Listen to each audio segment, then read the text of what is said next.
Okay, now we're going to do the front wheel, and again the first thing we'll do, we don't have to deal with the drivetrain, so we'll just push the calipers together to get the brakes off. If you don't take the brakes off, you may not be able to fit the width of the tire down through them.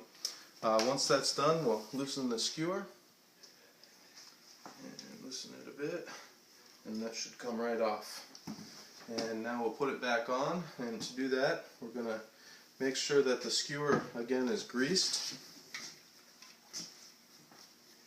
Again, to make sure that we'll get the proper tension on it and that it won't get stuck in there, because that's a steel material and it's going into a steel casing, so that could corrode together and then you would never be able to remove it. So it's important to lightly grease that. We'll put it back in. The handle will go on the non-drivetrain side of the bike and the cap on the drivetrain side. And the way you know that is by the direction of the tire. And you can see it has arrows that point in the direction it's supposed to roll, and as well some tires have denoted on the sidewall the direction of travel, and that denotation is hard to find sometimes, but it is right there.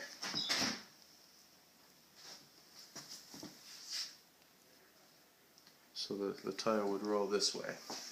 So there we have the skewer in the proper position. We'll roll it back into the bike fork, and we'll put some downward pressure on to the bicycle to make sure that the axle's all the way up in the dropouts of the fork.